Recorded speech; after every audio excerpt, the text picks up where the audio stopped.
Hey guys, welcome back to another video. Today I have two new recipes to share with you guys. One we just kind of threw together from stuff we had and it turned out delicious. And another one is our version of one of my childhood favorites that my mom used to make.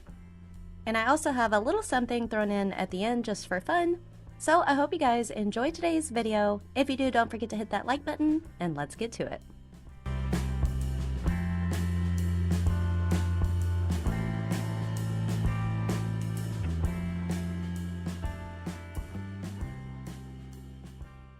So this first dinner, we made a 3-bean and ham soup. We just threw this together from things we had on hand, so we're starting out with some navy beans, Great Northern beans, and dark red kidney beans. Into our big pot, we're throwing in a couple of cups of cubed ham we had left over from Thanksgiving, and then we chopped up a couple of carrots and we're throwing those in too.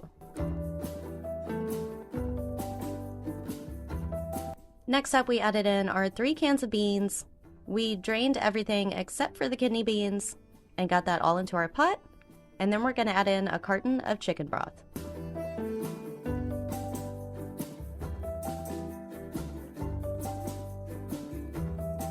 Now I honestly can't remember if we used 1 carton of chicken broth or 2. It looks more like 2, but just enough to cover everything, and it also depends on how thick you want your soup. You could also always add some water.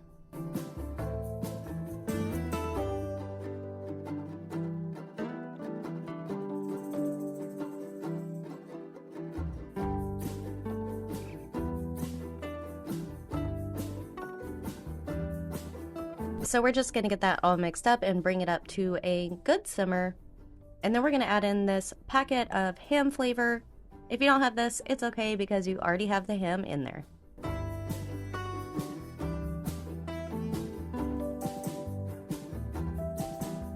We left out salt because we added in that ham packet, but we added in some black pepper, some garlic and onion powder, and some Tony's Creole seasoning.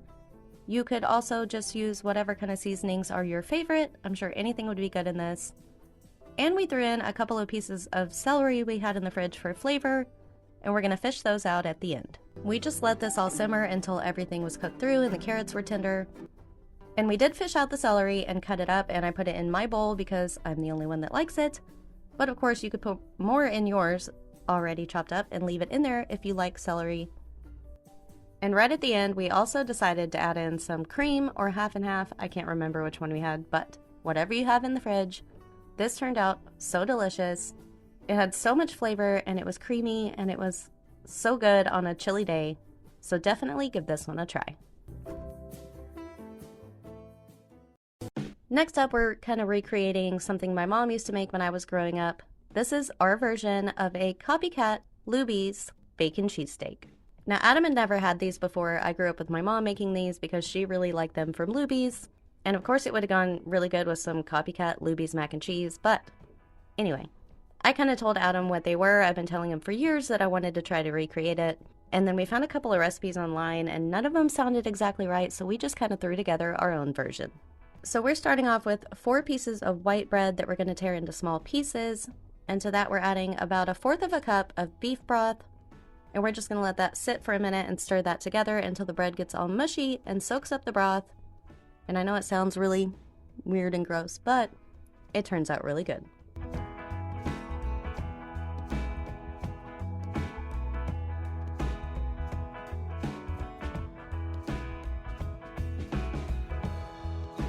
So to that, we're going to add in our seasonings. We added in about 1 tablespoon of Worcestershire sauce, some salt and pepper, some garlic and onion powder, and then we threw in some Sweet Texas Heat barbecue rub. But just like before, you can use whatever seasonings you like, or anything you would put in steak probably would be really good.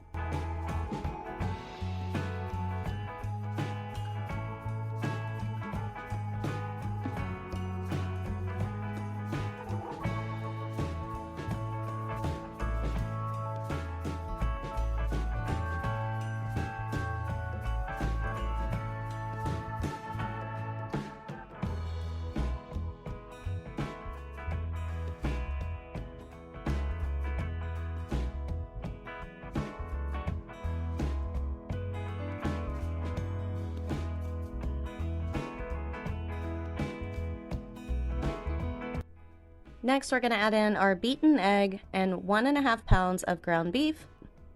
Now, of course, some ground sirloin would be perfect for this. We just had some ground chuck, I think it was. I'm not sure. But yeah, we're going to get this in, mix it up, and stick it in the fridge.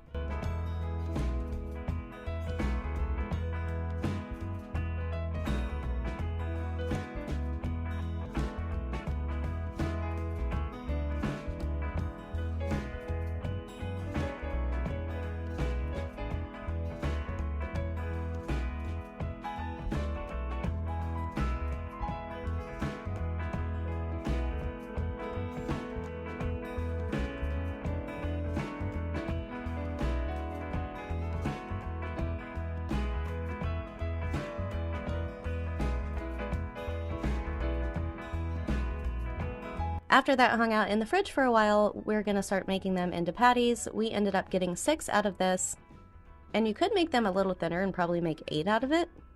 I remember them being a little thinner, but like I said, this was our version. So we're just going to brown these on both sides, and then we'll start adding on our toppings.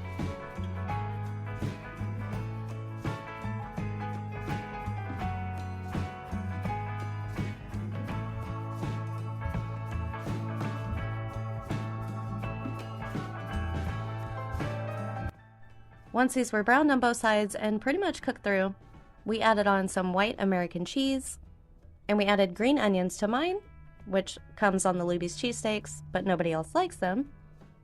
And then we added on some chopped cooked bacon, and we just put this in the oven for a few minutes to let the cheese melt, and these could not be more easy or more delicious.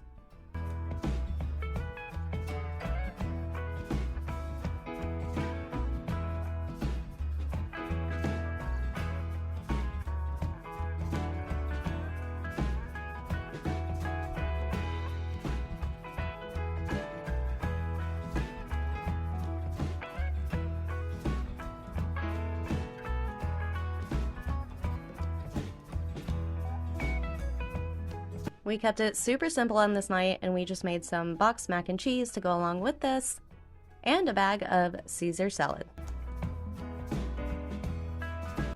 Of course, you can add on extra bacon and green onions to your liking, and I like to eat mine with A1 sauce.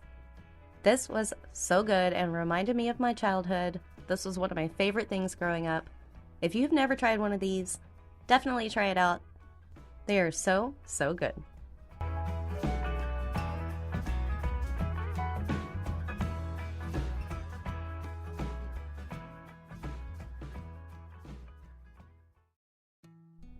Okay, so this last one isn't for eating, but I had this that I recorded and I thought I'd throw it in there.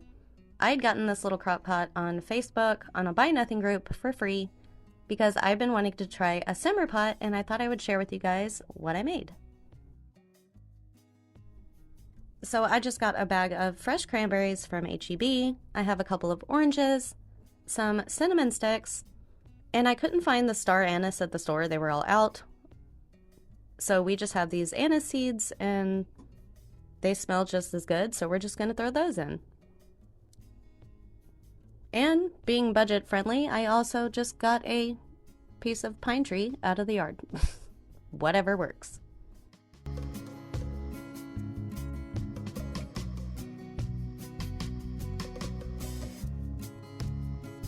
So to make this, I'm just going to throw in a few slices of my oranges, about a third of the bag of the cranberries, a couple of cinnamon sticks, and about a tablespoon or 2 of the anise seeds, and throw in my pine sprig. And I'm just going to cover this with water, enough for it to kind of cover everything. Of course, the cranberries float, but you want enough water so that while it's simmering, it doesn't all disappear, and you don't really have to add any to it.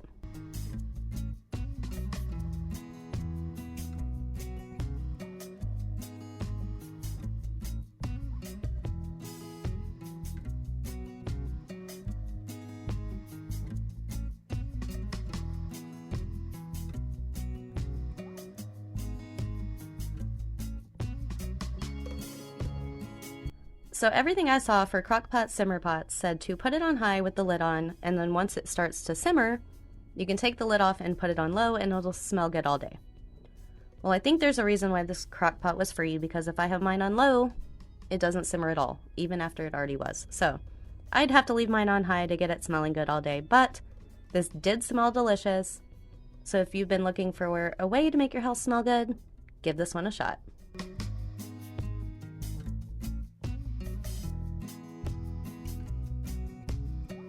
As always, thank you guys so much for watching and being here today. I hope you guys enjoyed today's video. If you did, don't forget to hit that like button and subscribe down below if you haven't already, and we'll see you guys in the next one.